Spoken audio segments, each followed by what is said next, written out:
Good morning. Welcome to Beer 2.1. 2 weeks ago we began making a batch of homemade beer.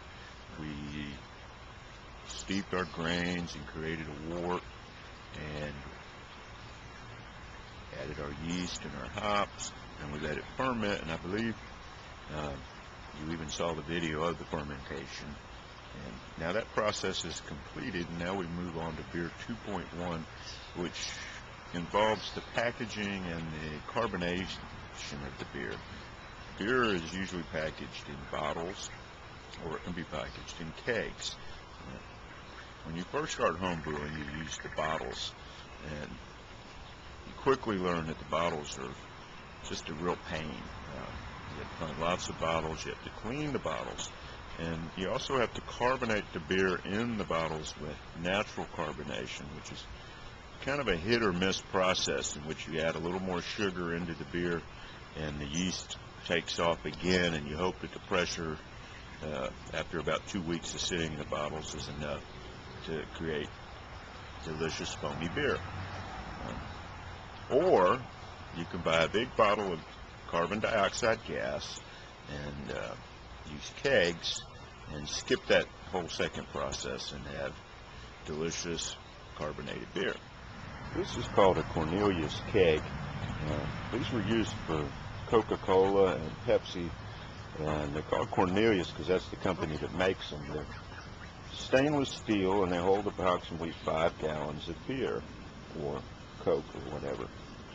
And these are really the best way to go for serving up home beer. The beer spent about a week in a plastic bucket until it was fermented. And then to further clear up the beer, I transferred it to a glass jar or a carboy.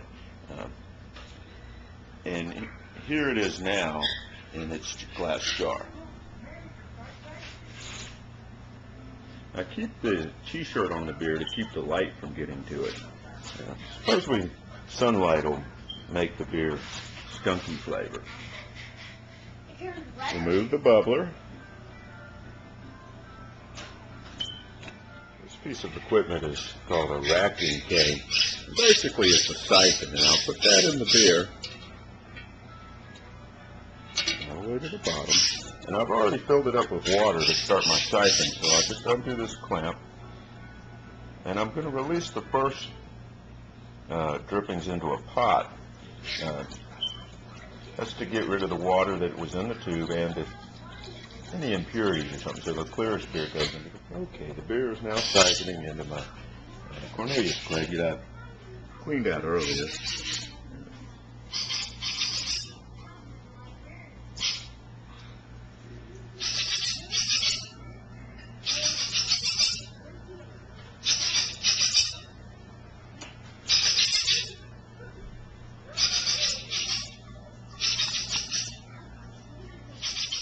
Now I'm going to show you my kegerator. This is where the beer is refrigerated and carbonated. It's a 2-tap kegerator. That means I have 2 handles, 2 taps.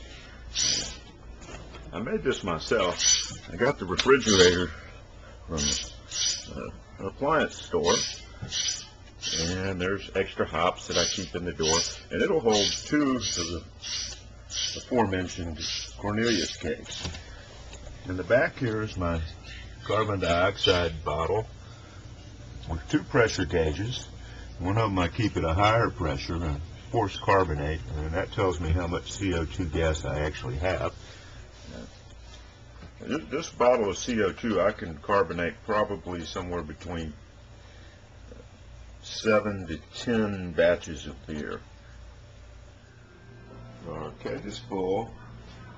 And there's the sludge that's left in the bottom of our carboy.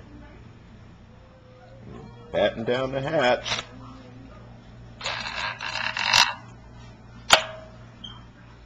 Okay, I'm going to force carbonate my beer, which means since I have a bottle of CO2, I can shove as much CO2 in as fast as I want to. So I turn the CO2 up to 30 pounds. Beer is normally served about 9 to 12 pounds CO2, so I turn it up to 30, and then I will vigorously shake the bottle, and that'll carbonate my beer probably within about 24 hours versus the normal week that it takes to do it slowly with CO2 and the 2 to 3 weeks that it takes to do it using natural yeast carbonation. I've hooked up the gas in this tube here at 30 pounds psi, and then I just take and shake my keg and roll it, turn it upside down to help mix the CO2 in. Welcome back to Beer 2.1. Originally I had planned on pouring a beer and showing you the delicious foamy malty beer that I made, but the beer's not quite ready. It's still carbonating and it really needs to sit for another week or so. I tried it earlier and it tastes pretty good. It's going to be fine, but it's not quite ready for to be showcased. So instead today, Beer 2.1 is turned into Pina Colada Sundae. And cheers everybody.